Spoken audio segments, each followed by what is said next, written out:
KE Arms director Russell Phagan on what's behind the slumping AR-15 market. That and more on this episode of the Weekly Reload Podcast. No, the devil's got no hold on me. All right, welcome, ladies and gentlemen, to another episode of the Weekly Reload Podcast. I'm your host, Stephen Gutowski. I'm also the founder of thereload.com, where you can head over and sign up for our free newsletter today if you want to keep up to date with what's going on with guns in America from a sober, serious perspective that focuses on hard news and analysis instead of opinion. This week, we are talking about the interesting movements we've seen in the AR-15 market. And to do that, we have with us somebody who's deep in this industry, Russell Phagan from KE Arms. Welcome to the show. Appreciate you joining us. Thanks for having me. Absolutely. Can you give people a little bit of background about you and KE Arms and your history in the industry for anyone who might not be aware? Sure. I got in the industry in 2001. Originally worked for a company called Cavalry Arms Corporation, which specialized in AR-15s, particularly polymer ones. Later in my career, I started working for KE Arms in 2015, and in 2023, the owners of KE Arms retired, and I formed a new entity to continue forward with the same brand and same products we've been offering at KE Arms. KE Arms offers a variety of AR-15 receivers, rifles, and components, both aluminum and polymer. And one of your best-known projects is the polymer lower that is commonly used in the What Would Stoner Do project, that gun that has a great deal of notoriety on the gun tube space. Correct. Yeah. And so, but needless to say, that's, 20 plus years, 25 coming years up on now, 25 years, essentially my entire adult professional life. Yeah, and you're still in it today. You're still selling AR-15s. You sell fully made guns and components, or what do you guys offer? Both. We offer complete lowers, strip lowers, complete rifles, but most of our sales are components for people building out rifles to be the way they want to be. The complete rifles tend to be a showcase of all the products we offer. The AR-15 being the most customized rifle around. People want to build it exactly to their tastes and applications, so they'll get a component or a few components that we offer and make their ideal configuration. Right. And so, looking around the market right now, especially specifically in the sector of AR-15s, things are looking pretty grim. They've had a number of notable either bankruptcies or closings or acquisitions where the brand essentially ceases to exist. I think most notably we saw Anderson Manufacturing get bought up by Ruger and the brand get closed down. That was a pretty significant manufacturer, right? I think 300,000 lowers a year or something along those lines. But they're not alone. They've seen a number of other companies close down too, right? Sorry, there was just a delay there. But yeah, Anderson was a big player, and that was just the number of lowers under their own brand that we can see from the ATF annual, published manufacturing reports. They were also a big OEM player making receivers and components for other manufacturers too. So them going under and being acquired basically for their manufacturing assets by Ruger tells us that not only were their sales down, but the OEM market for making components for other manufacturers was significantly reduced. And quite frankly, that's what I'm seeing in my sales as well. Really? And and Anderson's not the only one, right? I think Delton was another one. Wyndham Arms closed within the last year or so. How many companies are you seeing struggle like that? I think everyone's struggling. And we're seeing that in the sales they're putting out. A lot of companies are selling things at 30 to 50% off retail pricing, which tells me they're burning inventory in the attempt to stay open.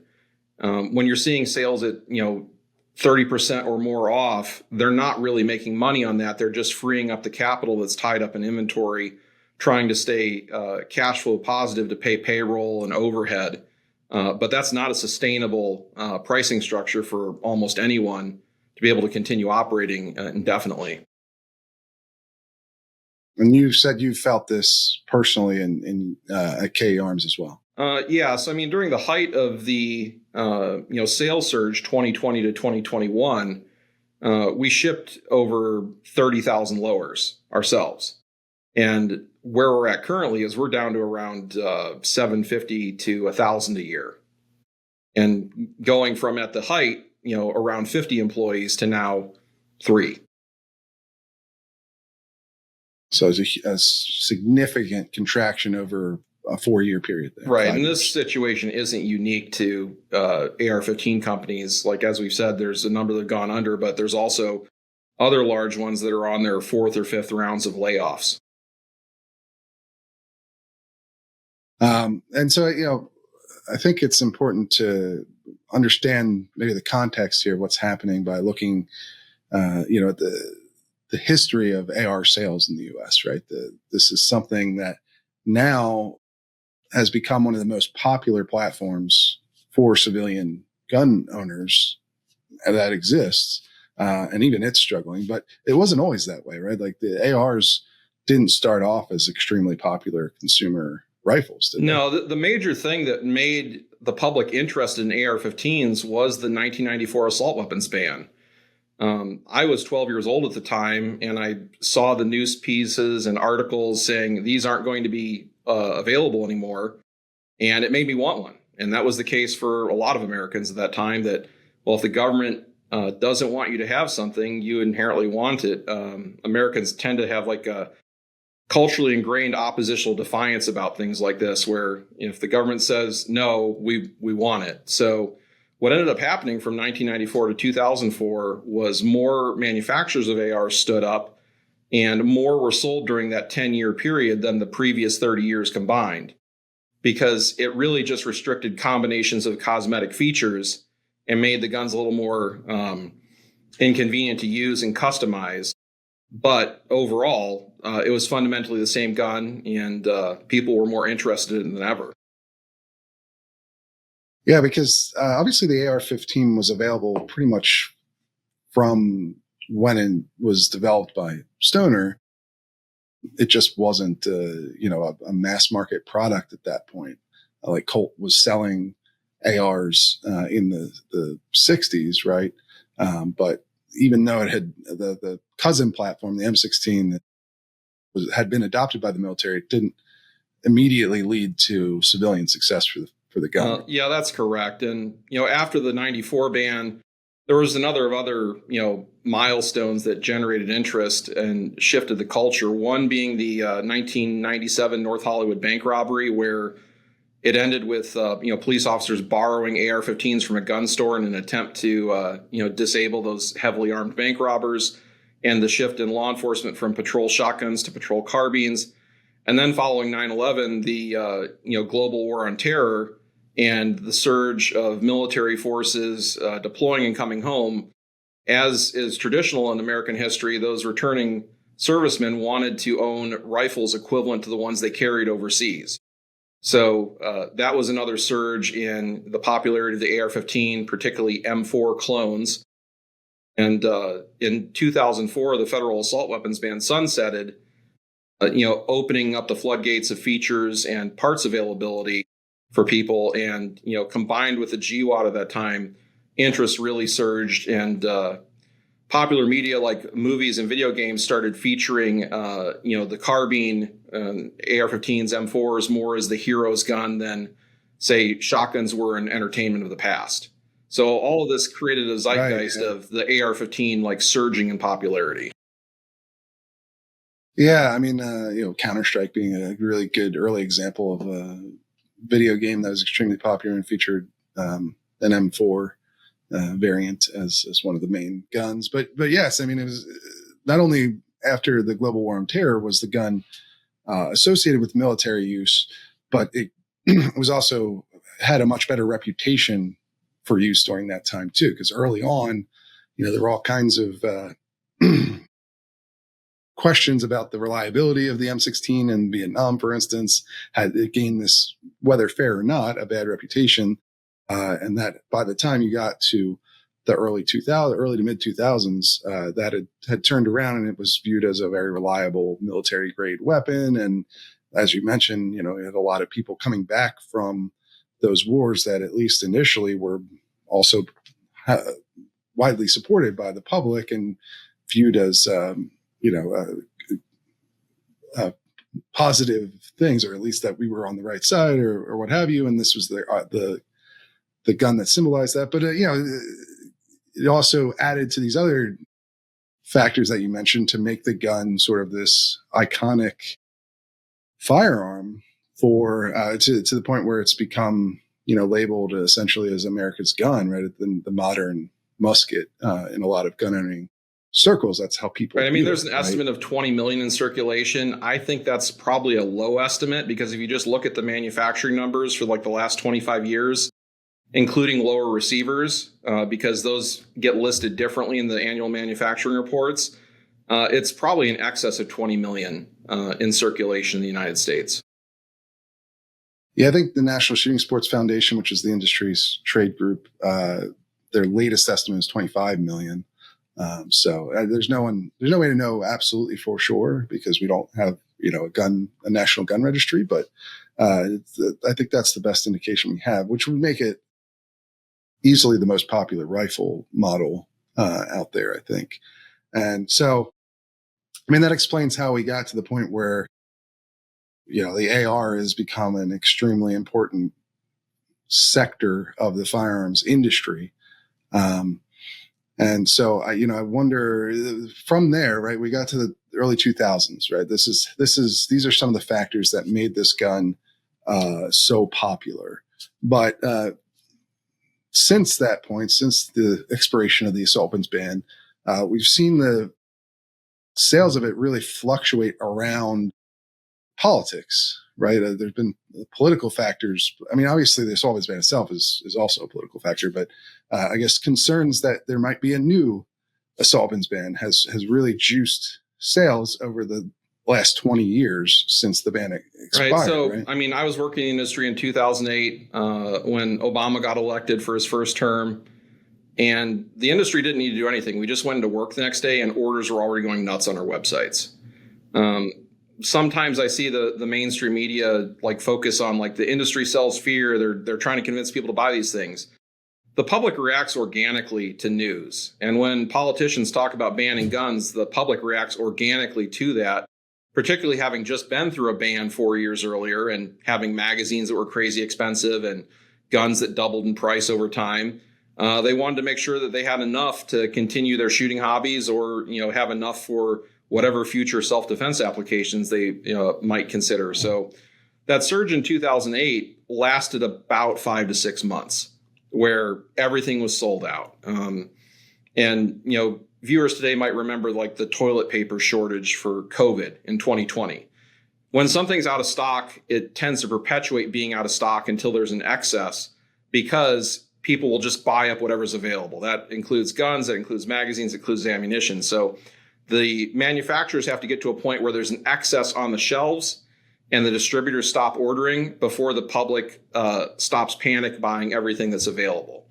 And that cycle continued for that normal 5 to 6 month window for the 2012 election and for the 2016 election. And following the 2016 election, where Trump was elected the first time, the industry went into a massive slump.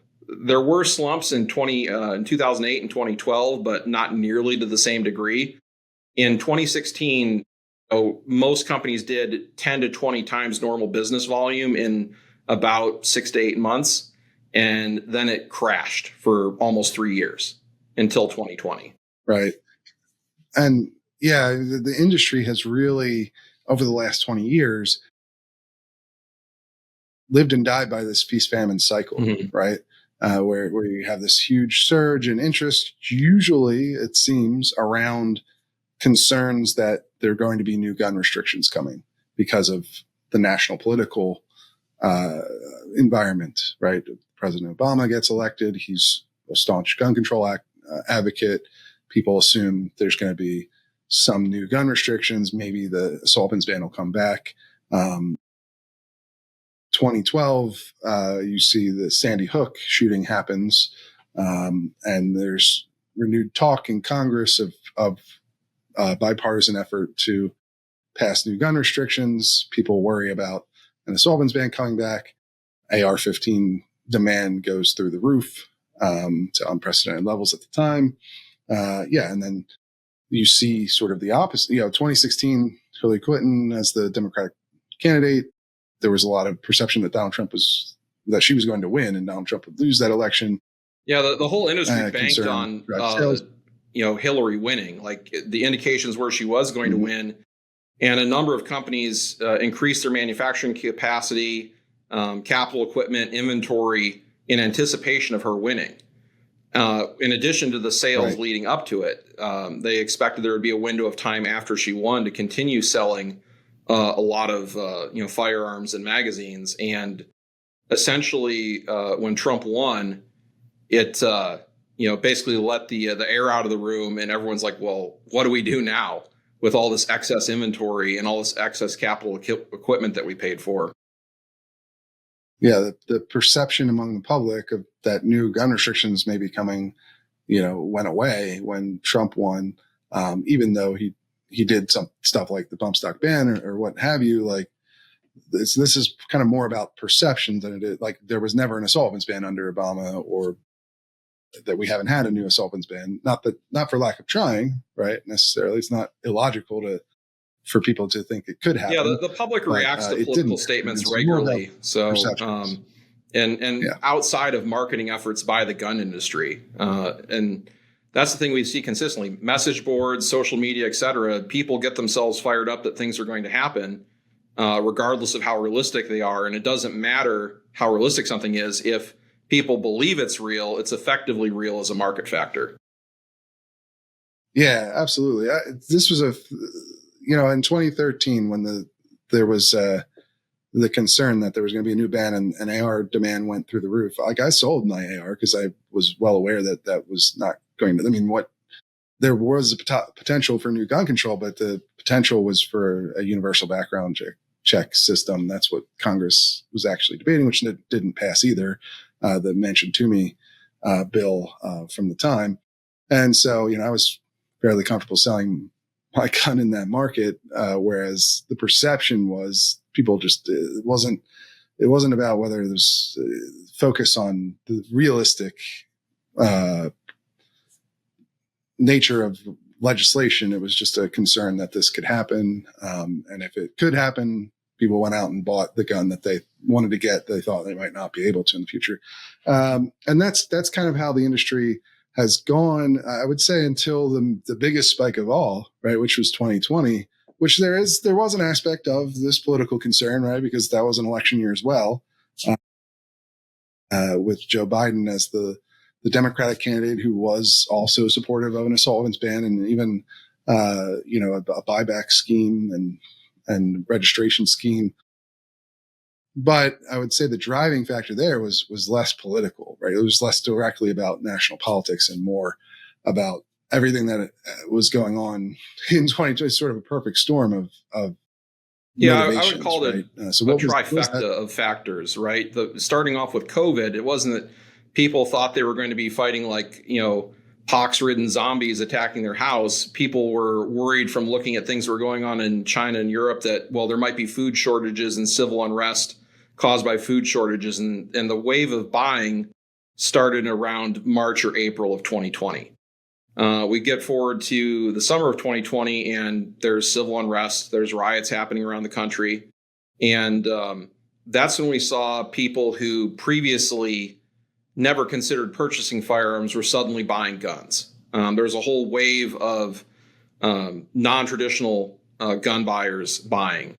And I think the NSSF did a survey about this and found that like most of the firearms purchases from 2020 to 2021 were either like not white, not Christian, not heterosexual, not conservative. They were centrist to leftist buyers that, because of the reality of the world going on around them, felt the need to buy firearms because it wasn't clear that government or law enforcement could actually maintain their safety. Yeah, I mean, and then on top of that, you had the election as well, coming in for added.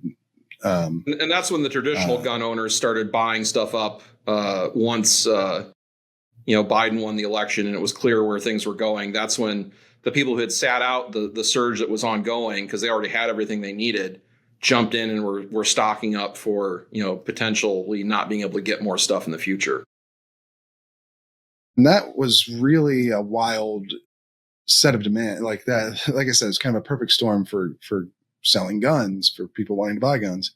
And so you saw record levels of gun sales beyond anything that had come before, but like not even close, right? And 16 months of insane sustained sales. Yeah, interestingly though, since then, even with President Biden in office, who was aggressively pursuing new gun restrictions, he didn't accomplish a lot as far as legislation goes on that front. Although he did pass the Bipartisan Safer Communities Act, which does some things. It's not an assault weapons ban, but it is, there's some new restrictions in there. That didn't keep sales at those record levels. You still saw a decline in the background check numbers that get put out every month. And that decline has continued really unabated ever since 2020, right? We've seen declines every single year, and we're continuing to see those declines now with a Republican President Trump back in office as well, probably making matters worse in terms of perception of the need to go out and buy a gun immediately. Right. So what I think ended up happening in reality with the sales surge of 2020 to 2021 was it pulled the business forward that would have occurred normally over that next 5 years. So what we saw was in May and June of 2021, readers started canceling their purchase orders. And the way this always works is distributors place orders with all the manufacturers. And whoever fills the orders first is the winner. And as soon as things slow down, distributors cancel their POs. In any other industry, you'd sue people who canceled POs like that because you've committed potentially millions of dollars to inventory and raw materials and labor to make these things happen. But because the firearms industry is relatively small and there's only so many distributors, like manufacturers generally don't hold distributors accountable for canceling purchase orders the way you would in other industries. So they cancel POs, but they still have inventory sitting on the shelves for 2 years. And what we see in the summer of 2023, things got dramatically slower. And distributors started liquidating inventory well below cost, what they paid for it. For example, I saw products that we sold to distributors for $300 that were supposed to retail for $450 being clearanced out at $150 because they were that slow on sales and just wanted to get the money out of the inventory. And I heard from one distributor they had liquidated 10,000 SKUs below cost across a number of vendors. The distributors finally start selling out of that inventory in just the past year. That was all produced in 2020 to 2021. And what that's done for manufacturers is it's devalued the product on the market. So the customer assumes that the $50 lower receiver that's supposed to sell for $150, that $50 is what it's worth. And that's what people are expecting to pay now. So a lot of distributors have reduced their ordering to manufacturers because there's less demand created by this glut of inventory. And now manufacturers that have been forced to sell direct to try to make things work are accordingly selling at lower prices to try to make anything happen. And I think everyone's just treading water at this point, trying to stay alive until the next sales surge happens, whatever causes it. But with Trump winning in 2024, the industry is not very confident that surge is going to happen anytime soon. Right. So it sounds like from your point of view, you had kind of the greatest feast in gun sales, gun industry history in 2020, and now we're still experiencing the greatest famine as a result. Yeah, and I mean, the industry kind of needed a market correction because there are so many companies making all this stuff. And, the honest fact is for most people, these are durable goods. They're not shooting 20,000 rounds a year competing in training like I do or like some people do. One rifle is going to last them in their entire life. And they might have 2 or 3 rifles to have different roles or capabilities. But they ultimately don't need to have that many new rifles, and there's not that many new owners coming online that are being what we call super users, where they're having like 10, 20, 30 guns for different applications or collection purposes. So it's becoming apparent the AR-15 market's kind of reached market saturation for the time being, and kind of compare it to the 1911 market. 1911's been around since 1911. 110 plus years later, people are still making them, but how many are really made every year? The AR-15 is probably going to be produced forever as long as they're legal to produce, but it's a question of how many are going to be produced versus just refurbishing, one of the millions of old guns on the market that you can be found for like $400 to $600 at this point. That's interesting. So, from your point of view, 2020, all that huge surge in sales was more about, existing owners stocking up, but also the people who became new gun owners in that time, which we've talked, there's been a lot of focus on this right up since then. But from your point of view, you think they were more like people who were on the fence and may have bought a gun anyway down the line, and they just all were, inspired to do it at that point, given everything that was going on. Like the industry wasn't necessarily creating new customers who would never have bought a gun except for that moment, or at least not a lot of those kind of people. It was more about, front loading demand by getting people who are on the fence convinced to come over and make a purchase. I would, basically agree with that. And that's why I think those people bought like 1 to 3 guns and they haven't bought more since. They have what they need. They have their home defense needs covered. They might have their concealed carry need covered, and they don't feel the need to keep buying because it's not a hobby for them. It was a utilitarian choice. It's a tool, not unlike having a fire extinguisher or a first aid kit. They've met that basic need for themselves, and they don't feel the need to buy more. Right, because that was another question that I was going to bring up. It's this idea that there's all these new gun owners that came in 2020.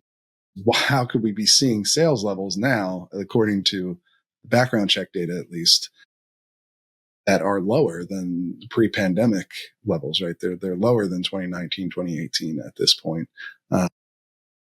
Shouldn't the industry have been able to rely on some of these new owners that came in? Well, I think there's a couple other factors too, is that, the economy still isn't great. Discretionary spending in general is down. When people are struggling to, pay their grocery bills and for gas, they don't have money available for what is largely a recreational thing if they have that basic utilitarian need met. The other factor is there's not enough ranges. There's not enough places for people to use all these guns. And if you're a new person, going to a range can be an intimidating or frustrating experience, particularly if you're of one of those non-traditional demographics. You may not necessarily feel welcome in those places. So it's harder for people to spend more money on guns, ammo, and accessories if they don't have a place to actually use it all the time.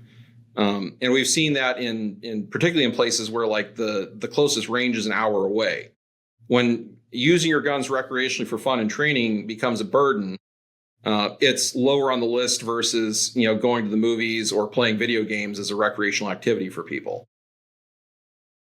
Yeah.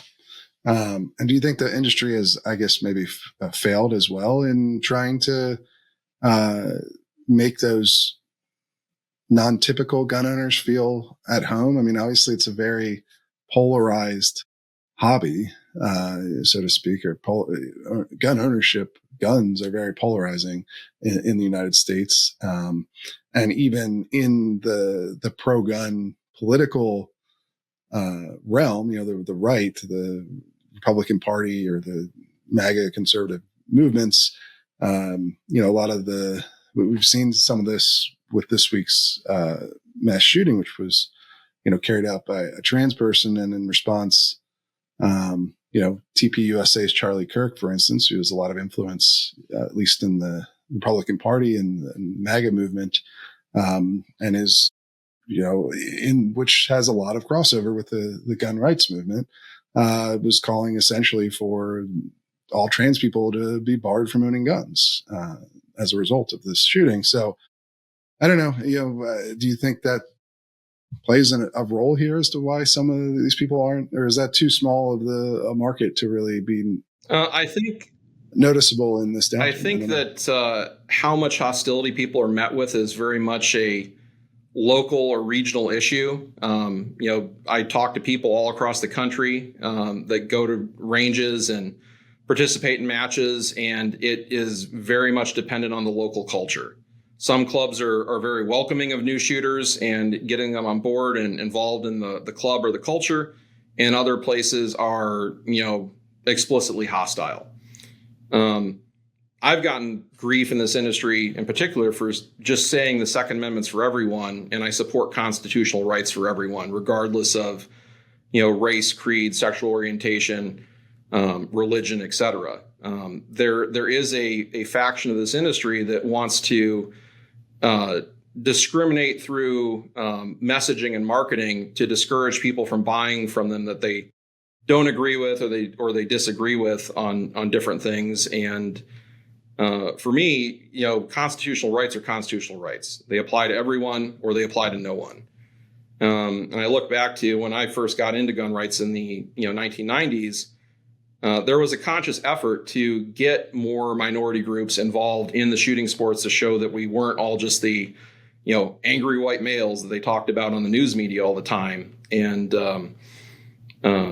since then, now that there are more non-traditional gun owners, there is a culture clash amongst the different factions where I don't think the gun community is unified like it used to be. There's definitely people who are more conflicted about this and want to exclude people because of various immutable characteristics. Right, and then I would also note, and I'm sure you would acknowledge this as well, that the communities that a lot of these non-traditional gun owners are coming from, especially if they're more politically aligned with the left in America, also face significant pressure from those communities not to own guns too. So it can be kind of a twofold issue. I mean, I think in my experience, at least, most gun owners are open to anyone who's a law-abiding person to own firearms, but certainly there's a faction that exists who don't, as we've already discussed, don't feel that way. And then additionally, if you're coming from a background of community where gun owning is not common, there can be a lot of pressure from that community not to own guns. And so it can be kind of a twofold issue for some of these new non-traditional gun owners that came into the community after 2020 as well, right? Like that plays a role too, right? I mean, or you think I'm off base on? I don't think you're entirely wrong. There's probably pressure in both directions to not get into it further. If they don't have the ability to get their friends and family involved because their friends and family are hostile to the firearm activity, that makes it even harder. So it would make sense why, people who got into it initially were getting pressure from both directions to not get into it further. And do you think there's, these are what we're talking about here are more cultural, political, factors at play in terms of why some of the 2020 guns buying surge, new owners maybe haven't come back into the industry with the same enthusiasm as I'm sure a lot of dealers and makers had hoped. Is there anything you think the industry itself should be doing differently or could be doing differently to appeal to those kind of people or to a broader segment of the population, try and recruit even more new gun owners down the line? Or do you think this is these are sort of beyond control of the industry, or you think it's doing a good job as it stands today? I think it really depends on where you're looking in the industry. The best thing the industry can do, in my opinion, is just not engage in culture war or politics in general. It invariably ends up turning off potentially half of your customer base by engaging in those things. And a number of firearms companies and adjacent companies in the accessories and equipment market engage in, culture war, viral marketing techniques to get themselves in front of their audience. And this is a vicious cycle because we aren't allowed to do traditional advertising. Like, I'm not allowed to pay Facebook to advertise. I'm not allowed to pay Instagram to advertise. If I put up a post with a price in it, they delete my post. So what these companies do as a form of guerrilla marketing is they engage with culture war or political issues to make their posts go viral. And then what they end up doing is potentially alienating a part of their customer base that would otherwise, want their products. But because they see, political messaging or culture war messaging that they're not comfortable with, they choose not to purchase from those companies as a result. Right. And where, I guess just zooming out a bit here, like, where do you think things are heading for the industry, especially for the AR sector from here? I mean, obviously, we have a Republican president, which seems to have reduced people's impulse to want to buy guns out of fear of new restrictions. Not that new restrictions are impossible under a Republican president. And this particular president, President Trump, has at least mused at supporting new restrictions, apparently on AR-15s in the wake of the Santa Fe shooting. Reportedly, he considered it. He's supported it before he became a politician in one of his books. It's not out of the question that he could go down that path. He hasn't to this point yet publicly as president, but generally speaking, most people don't seem to think that that's likely. And so that may be contributing to, it likely is contributing to the downturn in sales thus far. And he's going to be president for the next 3 years at least. So 3.5 years. So, where do you see things going from here? We're going to be a continual decline? Or are you going to see more bankruptcies? What do you think of the future of the Well, I think I have two answers to that question. One is on the industry front. I think companies are going to continue to go out of business. The manufacturing base is going to continue to get smaller. And essentially, we're experiencing a market correction because the prices things are being sold at are not high enough to actually sustain companies long term and also continue to innovate at the same time. Some companies are going to try to diversify what they do to maintain their sales and stay operational. And historically, most won't be successful at that. In 2016, for example, we saw a lot of companies that did AR-15 stuff jump into Glock accessories and Glock slides. And what happened was within about a year or two, that market was saturated as well. So the only way I see the industry becoming healthier is honestly having less players in it with less stuff being produced every year, unless there really is a big surge at some point. But we're going to go through the same cycle again. As someone who's worked in the industry for 25 years, I hate these boom and bust cycles because it makes it really hard to do long-term planning. It makes it tough on all your staff. It makes it tough on you as managers and business owners to plan on how to handle these things, and everyone gets exhausted and burned out. And, I've personally seen like good people get out of the industry because they can't sustain working 12 to 16 hours a day during these, boom and bust cycles. So I think, long-term, there probably will be some industry correction with less players still in the game at the end of it. Politically, what I anticipate happening over the next 3 years is not gun bans, although I do expect those to occur at a state-by-state level like we've seen with Washington, Illinois, Colorado, et cetera. What I expect to see from the current administration is trying to expand the classifications of prohibited possessors. And as you were mentioning, they're potentially talking about saying, trans people are prohibited possessors, or, people on various, medications or undergoing psychological treatment are prohibited possessors. And they may have success for that, but what I always, say to people is be careful what you wish for, because invariably those same mechanisms of control will be used against you. The last I looked, about 15% of the country is on psych meds. About 19% have sought mental health treatment within the last year of some kind. And obviously there's other communities that are potentially affected by restrictions like that, like, veteran community. So there's a whole broad swath of the population that they could use a mental health argument for restrictions against, starting with a small minority, then expanding it out to broader cross sections of the population wholesale.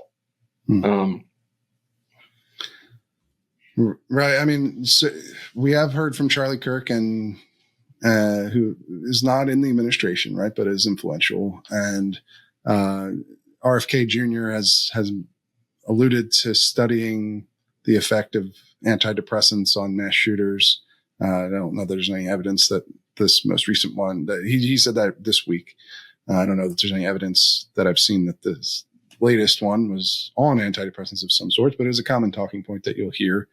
And so, I mean, to be clear, there's no formal proposal for those sorts of things at this point of the administration.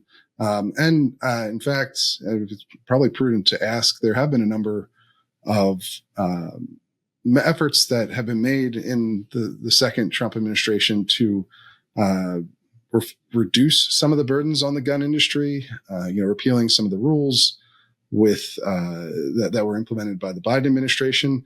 Have you seen any positive effect from that? Do you expect maybe some deregulation to help sustain the AR market at all? Or what are your thoughts on that? I think the effects of dialing back some of the Biden administration's policies will take a while to see how they actually impact anything. The big one was during the Biden administration, they did a zero tolerance policy for any FFL errors. And, for example, every 4473 is a chance to make 30 plus mistakes. So if you want to put gun dealers out of business through normal human error, like there's plenty of opportunity to do that. And they were doing that under the Biden administration. So I've heard that, the Trump administration has done away with the zero tolerance policy, which is obviously a good thing for the industry.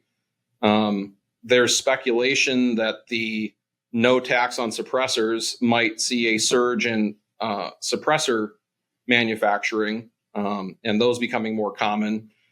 From a practice. And short barrel rifles as well. That could have perhaps a direct impact on the market. And the short barreled rifle thing, I think that would be people just buying components to reconfigure guns they already have. I don't think it would result in a lot of new complete firearms purchases the same way. But also it's hard to say how much that'll make a real difference because of the AR pistol thing with pistol braces. So many people are functionally have the same gun already. They might just, do their tax-free registration and buy a $30 buttstock to put on it instead of a brace. So suppressors, the big one that people are speculating on, like reinvigorating the industry.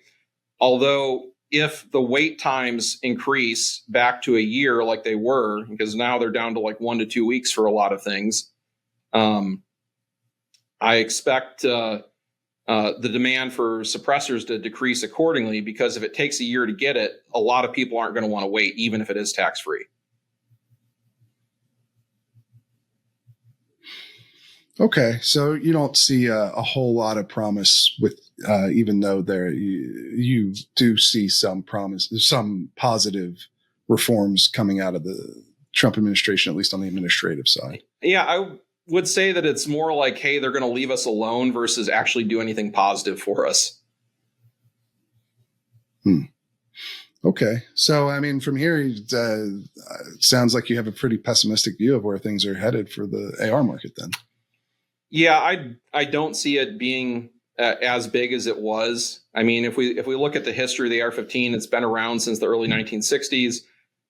We have tens of millions in circulation, however we count the numbers. And ultimately, it's a durable good that people, don't need to replace on a regular basis. I think the customization and accessorization of them is going to continue. And I think a lot of the market's going to move in that direction. And what I'm also seeing is the middle of the market, the mid-tier guns are going to die, and what you're going to be left with is low tier, incredibly cheap, and upper tier, hyper custom, with all the top pedigree features on the particular rifle. So you're going to see your $400 to $500 ARs, and you're going to see say $1,800 to $2,500 ARs, but the mid-tier ones of say $800 to $1,200 are probably going to largely go away. All right, but KE Arms is going to do its best to continue on and adapt to these conditions. I know we're small, we're agile, and I'm diversifying our product line into optic mounts, shotgun accessories, widgets for people to upgrade guns they already own, and when it is time to turn on the faucet of manufacturing again, we can do it. Because, for example, the polymer receiver we make, one of those can be produced every 65 seconds when we need to. All right. And speaking of which, we appreciate you joining the show to give us your insight. But I guess if people want to follow up and see what you guys are doing over at KE Arms, they can find the company at kearms.com. They can also follow me personally on Sinistral Rifleman on YouTube. That's my competition shooting channel where I use everything that I make and sell. All right. Wonderful. Well, again, thank you so much for joining us and giving us your view of what's going on in the AR market. It seems to come from a place of a lot of experience. So I really appreciate that. Thanks for having me. Absolutely. That's all we've got for you guys this week. You should head over to thereload.com if you want to sign up for our free weekly newsletter to keep up to date with what's going on with guns in America, or buy a membership if you want to support the kind of reporting we do here. It's all member funded. You can also do that over at thereload.com. That's all we've got for you guys this week. We will see you again real soon.